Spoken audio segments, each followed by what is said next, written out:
The security camera footage shows it all in perfect clarity. Karen's confident stride across the moonlit backyard, her entitled smirk as she approaches the gleaming pool, completely oblivious to the motion sensors tracking her every move. She's already slipping off her shoes when the first warning beep echoes through the darkness. Her head snaps up, confusion flickering across her face as she realizes she's not alone. The automated defense system Dr. Sarah Chen installed after months of harassment has been waiting for this exact moment. Karen takes one more step toward the water, and that's when the world explodes in a torrent of pressurized fury that will change everything. Dr. Sarah Chen stood at her kitchen window, coffee mug suspended halfway to her lips, staring at the empty spaces where her tick lounge chairs should have been. The morning sun cast long shadows across her pristine backyard, illuminating the crystal-clear water of the infinity pool that had been her sanctuary for the past 3 years. Now, even that felt violated. "Not again," she whispered, her grip tightening on the ceramic handle until her knuckles went white. The chairs were back by evening, positioned slightly off from their original spots, as if someone had tried to return them without being noticed. But Sarah noticed everything. It came with the territory of being a cybersecurity consultant for Fortune 500 companies. Paranoia was a professional asset. She'd moved to this upscale neighborhood in Riverside Hills specifically for the privacy, the 2-car lots, the high fences, the unspoken agreement that neighbors minded their own business. It had been perfect until the Hendersons moved in next door 6 months ago. Karen Henderson was everything Sarah despised about suburban entitlement, wrapped in a yoga pants and highlights package. 40-something, perpetually tanned, with a voice that could cut glass and an attitude that suggested the world owed her convenience. Her husband Mark seemed pleasant enough, a soft-spoken accountant who spent most of his time apologizing for his wife's behavior. But Karen was a force of nature, and not the good kind. The pool incidents had started small. Sarah would come home from work to find wet footprints on her deck, or catch glimpses of someone in her backyard through the kitchen window. When she'd installed security cameras, Karen had the audacity to complain to the Homeowners Association about privacy violations. "She's watching us," Karen had declared at the monthly HOA meeting, her voice dripping with manufactured victim. "It's creepy and invasive. We have a right to enjoy our property without being surveilled." Sarah had remained calm, presenting time-stamped footage of Karen using her pool while she was at work. The evidence was undeniable. Karen treating Sarah's property like her own personal resort, complete with bringing her own drinks and leaving her trash behind. The HOA president, a reasonable man named Bill Morrison, had sided with Sarah. "Mrs. Henderson, you can't use someone else's pool without permission. It's trespassing." But Karen had merely smiled, that sharp, predatory smile that made Sarah's skin crawl. "I'm sure we can work something out. After all, Sarah's never home to use it anyway. Such a waste." That had been 2 weeks ago. Since then, the trespassing had escalated. Karen had started bringing friends. Sarah's security footage showed garden parties, wine tastings, and what appeared to be a book club meeting all happening in her backyard while she was at work.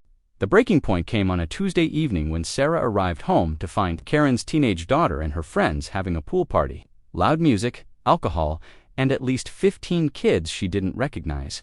When Sarah confronted them, Karen had appeared from nowhere, stepping between Sarah and the teenagers like a protective lioness. "Don't you dare speak to my daughter that way," Karen had snapped, her eyes flashing with righteous indignation. "These kids aren't hurting anything. They're trespassing," Sarah had replied, her voice steady despite the rage building in her chest. "On my property, in my pool, without my permission." Karen had laughed, a sound like breaking glass. "Oh, please, you're never here anyway. At least someone's getting some use out of this place. Besides, what are you going to do? Call the police?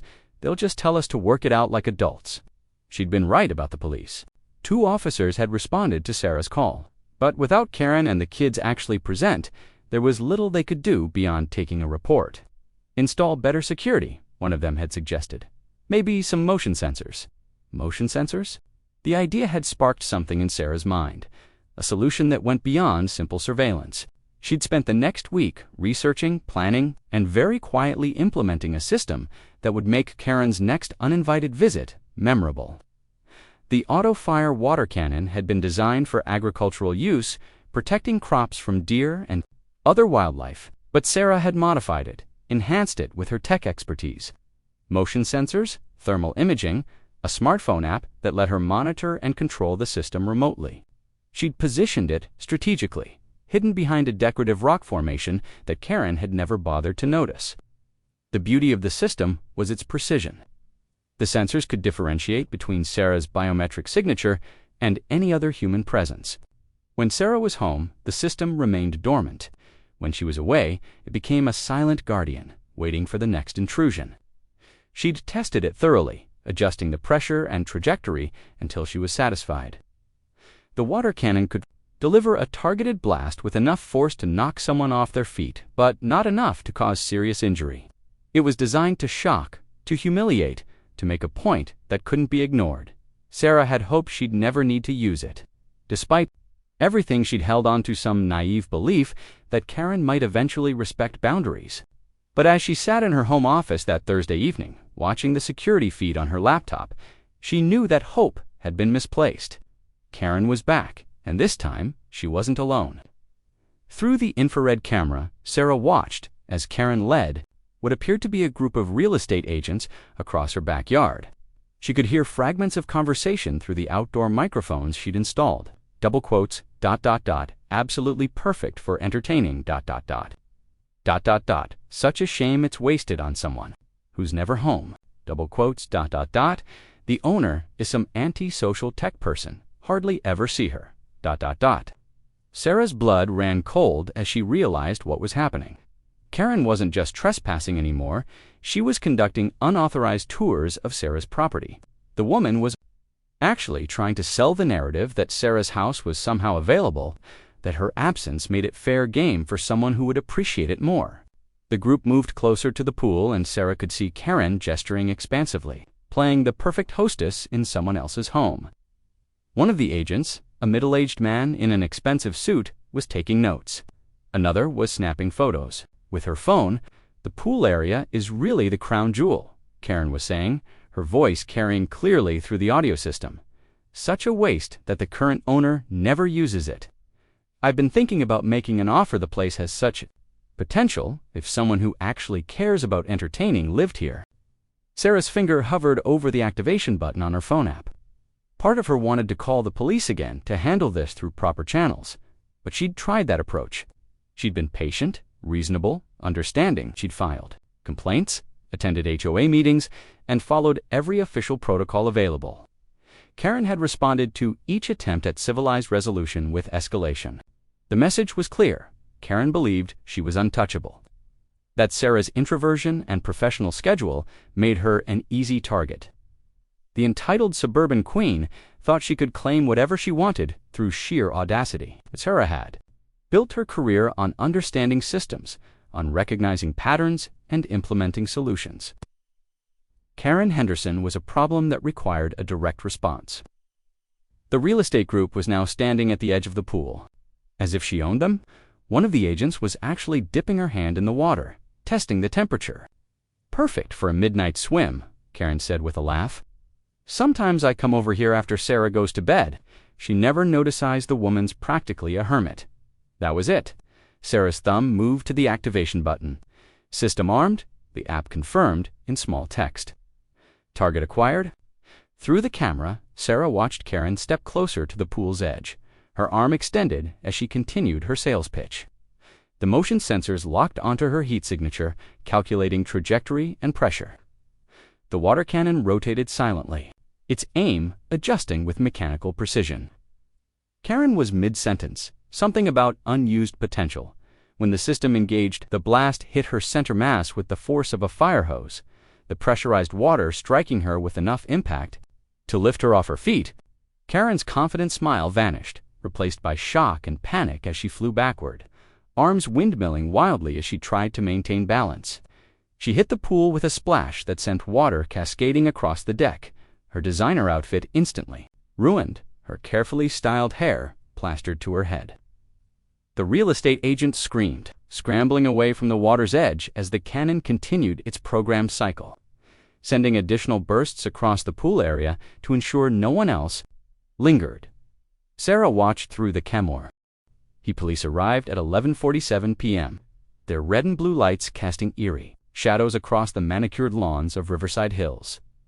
Sarah watched from her living room window as 2 patrol cars pulled into her driveway, followed by what appeared to be a detective's unmarked sedan. Through her security system, she could see Karen standing in her own driveway, wrapped in a bathrobe, her still damp hair pulled back in a messy bun as she gestured animatedly to the officers. Sarah's phone buzzed with a text from her lawyer. David Chuno relation, despite the shared surname. She'd called him immediately after Karen's threat, knowing that her neighbor's fury wouldn't end with empty words. "Don't say anything beyond identifying yourself. I'm 20 minutes out." The doorbell rang with sharp, authoritative chimes. Sarah took a deep breath, smoothed her blouse, and walked to the front door with measured steps. Through the peephole, she could see Detective Martinez, a woman in her 40s with tired eyes and the bearing of someone who'd seen too much suburban drama. "Dr. Chen, I'm Detective Martinez, Metro Police. We need to speak with you about an incident that occurred on your property this evening." Sarah opened the door, keeping her expression neutral. "Of course, Detective. How can I help you?" "Ma'am, we've received a complaint about an assault that allegedly took place in your backyard. The complainant states that you attacked her with some kind of water cannon while she was on your property." I see Sarah stepped aside, allowing the officers to enter. "I assume you're referring to Mrs. Henderson from next door, Detective?" Martinez nodded, pulling out a small notebook. "She claims you intentionally activated a device that knocked her into your pool. She's alleging assault with a deadly weapon." Sarah's eyebrows rose slightly. "Deadly weapon? It's a water cannon, Detective, the kind used for agricultural pest control. Nevertheless, Mrs. Henderson was injured. She's claiming bruised ribs and possible concussion from the impact." "I'd like to wait for my attorney before making any statements," Sarah said calmly. "But I will say that Mrs. Henderson was trespassing on my property at the time. I have extensive security footage documenting her repeated unauthorized entries over the past several months." The detective's expression shifted slightly, professional interest replacing routine questioning. "You have footage of tonight's incident?" "I have footage of everything that happens on my property," Sarah replied, "including Mrs. Henderson conducting unauthorized tours of my backyard for what appeared to be real estate agents." Before Detective Martinez could respond, David Chen appeared in the doorway, his silver hair slightly disheveled from the late-night call. At 62, he was one of the city's most respected defense attorneys, with a reputation for protecting his clients' rights with surgical precision. "Detective Martinez," he said, extending his hand. "David Chen, representing Dr. Sarah Chen. I trust you haven't questioned my client without counsel present." "We've only just arrived, Mr. Chen. We're investigating a complaint of assault." David nodded, his expression remaining professionally neutral. "My client has been the victim of ongoing harassment and trespassing. Any defensive measures taken were in response to repeated violations of her property rights." Over the next hour, the detective reviewed Sarah's security footage with methodical thoroughness. The evidence was damning not for Sarah, but for Karen. Months of unauthorized entries, property damage. And tonight's brazen real estate tours painted a picture of escalating trespassing that no reasonable person could ignore.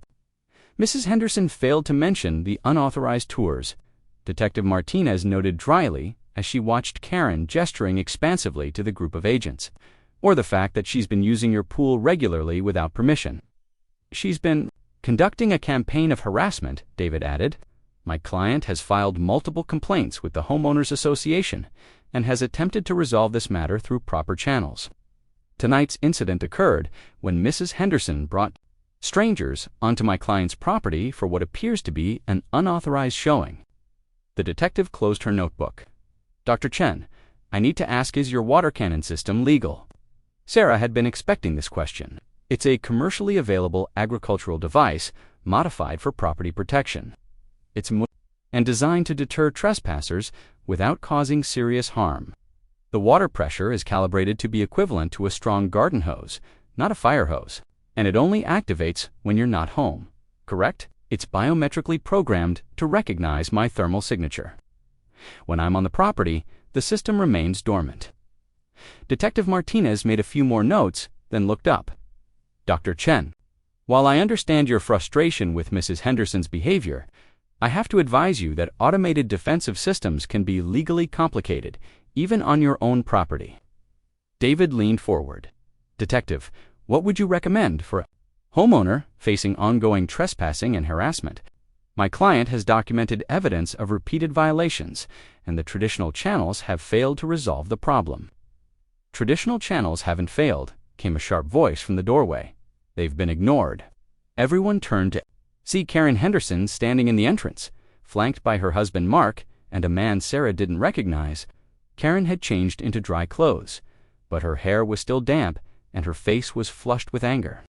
Mrs. Henderson, Detective Martinez said, "You can't just walk into this as harassment," Karen interrupted, pointing an accusatory finger at Sarah.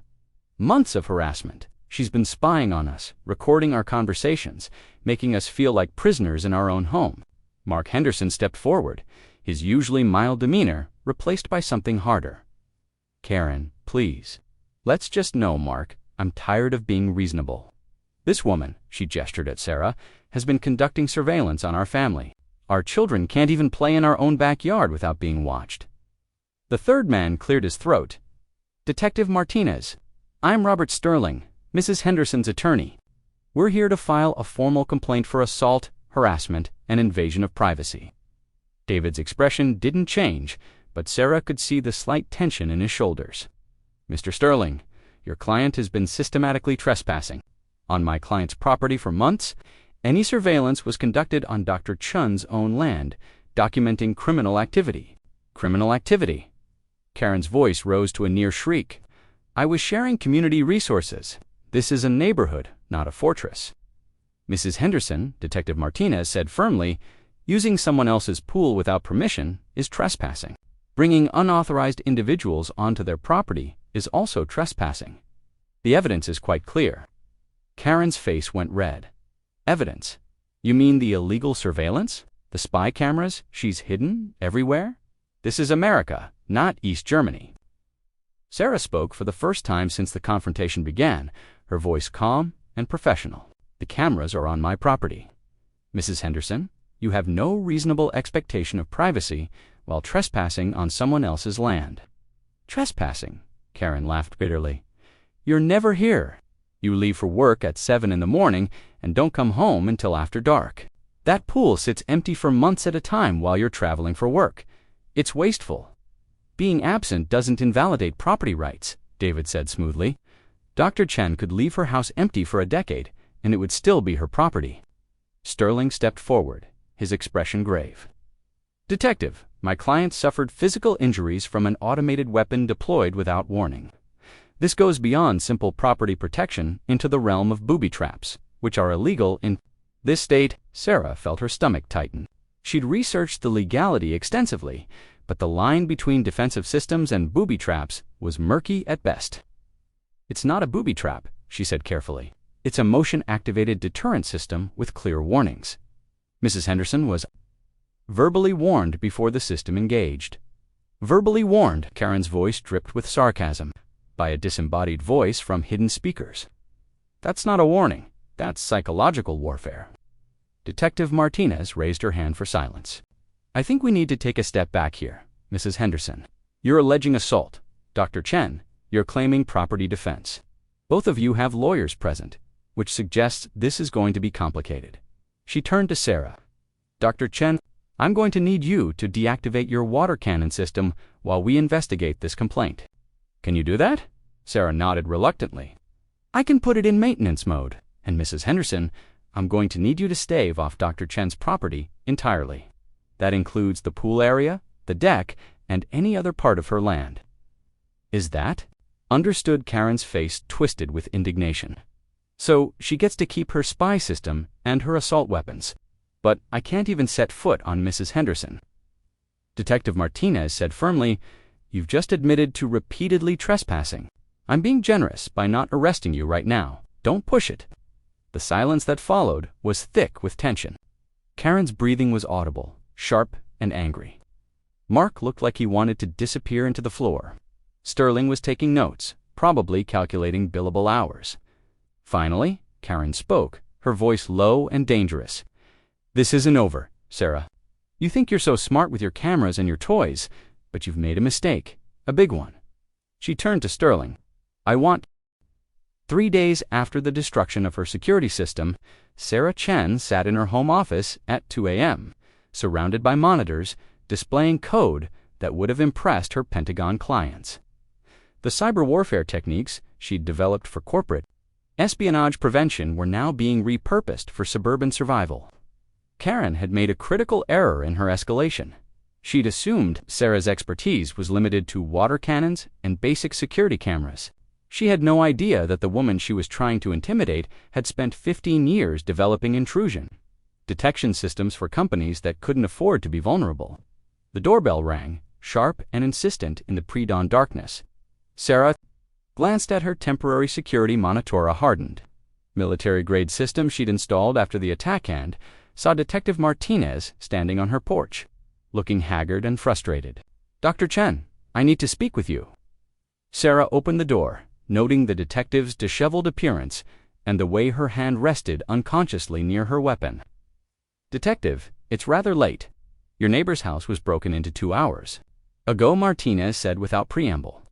"The Hendersons' home security system was disabled, their computers were accessed, and several documents were stolen.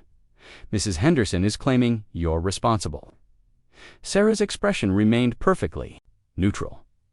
"I've been home all evening, Detective. I assume you'll want to verify my alibi. I've already checked your credit cards, your phone GPS, and your home alarm system. You haven't left this house since yesterday afternoon." Martinez paused, studying Sarah's face. "But that doesn't mean you couldn't have hired someone. Detective, I'm a cybersecurity consultant, not a criminal mastermind. If I wanted to access someone's computer, I wouldn't need to break into their house to do it." The statement hung in the air between them, loaded with implications that neither woman addressed directly. Martinez made a note in her pad. "Mrs. Henderson also claims that her personal information has been posted on various online forums, dating sites, classified ads, social media groups, all using her photos and personal details, but with creative embellishments to her biography." Sarah raised an eyebrow. "What kind of embellishments? She's apparently advertising herself. As a mature woman seeking younger men for casual encounters on at least 6 different platforms, her phone hasn't stopped ringing." Despite everything, Sarah felt a flicker of satisfaction. "That does sound unpleasant for her. Dr. Chen, I'm going to ask you directly, are you responsible for this?" Sarah met the detective's gaze steadily. "Detective, I've been the victim of months of harassment, trespassing, and now destruction of property. My security system was vandalized by organized criminals. If someone is retaliating against Mrs. Henderson, perhaps you should investigate who else she's antagonized." Martinez wasn't buying it. "The timing is awfully convenient. Your system gets destroyed, and suddenly Karen Henderson's life becomes a digital nightmare. Correlation isn't causation," Sarah replied. "And Detective, I have to ask, have you made any progress on finding the people who destroyed my property? Or are you only investigating crimes when Karen Henderson is the victim?" The detective's jaw tightened. "We're investigating," all reported, "crimes, Dr. Chen. But I'm starting to think this neighborhood war of yours is escalating beyond simple property disputes. War." Sarah's voice was cool. "Detective, I'm a private citizen trying to protect my home from a documented pattern of harassment. If that's war, then Mrs. Henderson declared it months ago." After Martinez left, Sarah returned to her monitors. The detective was right about one thing: this was war. But Karen had gravely underestimated her opponent. The break-in at the Henderson house had been executed with surgical precision. Sarah's contacts in the private security industry had connections that Karen couldn't imagine. And her expertise in digital forensics meant she could make electronic evidence disappear or appear at will. But the real masterstroke hadn't been the break-in itself, had been what she'd discovered in Karen's files. Karen Henderson wasn't just an entitled suburban housewife. She was running a sophisticated real estate scam, targeting absent homeowners. In upscale neighborhoods, the documents Sarah had copied revealed a network of accomplices: real estate agents, property assessors, and even city planning officials who helped identify houses belonging to owners who traveled frequently for work. Karen's role was to establish presence at the properties using pools, maintaining landscaping, creating the appearance of occupancy. Then her accomplices would initiate legal proceedings, claiming abandoned property, adverse possession, or code violations that could force sales at below-market prices. Sarah's house had been their next target. The real estate tours Karen had conducted wasn't just entitled behavior, it was reconnaissance for a coordinated property theft scheme. But Karen's greed had led her to document everything. Sarah now had enough evidence to destroy not just Karen's scheme, but her entire network of accomplices. The question was how to use it. The answer came at 6 a.m. when Sarah's phone rang. "Dr. Chen, this is Robert Sterling, Karen Henderson's attorney. I think we need to talk." Sarah smiled, recognizing the tone of a man who'd discovered his client had been lying to him. "Mr. Sterling, I'm surprised to hear from you so early. My client may have misstated certain aspects of her relationship with you. I've been reviewing some documents that suggest there are complexities to this situation that weren't initially apparent, such as the fact that Mrs. Henderson has been conducting unauthorized real estate activities on your property, activities that could constitute criminal conspiracy." Sarah's smile widened. "I see, and you're calling me because I don't represent criminals, Dr. Chen. I represent people with legitimate civil disputes. Mrs. Henderson's situation appears to be significantly more complicated than she led me to believe. Are you withdrawing as her counsel? I'm suggesting that perhaps both parties might benefit from a comprehensive resolution of all outstanding issues, one that addresses not just the recent incidents, but the underlying pattern of behavior that led to them." Sarah understood. Sterling had found the evidence she left where he'd be sure to discover it. Now he was trying to extract himself from a case that could destroy his reputation while pressuring Karen to settle before the criminal evidence went public. "I'm listening, Mr. Sterling. Mrs. Henderson is prepared to make certain concessions: a formal apology, financial compensation for your property damage, and a binding agreement to cease all contact with you. In exchange, you would agree not to pursue criminal charges or civil remedies.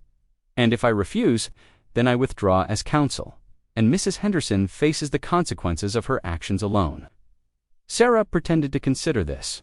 "I'll need to discuss this with my attorney. But, Mr. Sterling, you should know that I have evidence of a much broader pattern of criminal activity. This isn't just about trespassing and property damage anymore." The silence on the other end was telling. Sterling knew exactly what she was referring to. "I see," he said finally. "Perhaps we should schedule a meeting with all parties present. Perhaps we should." But as Sarah hung up, she knew the meeting would never happen. Karen Henderson didn't strike her as someone who would accept defeat gracefully, even when facing the complete exposure of her criminal enterprise. The confirmation came 6 hours later, when Sarah's newly installed military-grade motion sensors detected movement around her property's perimeter.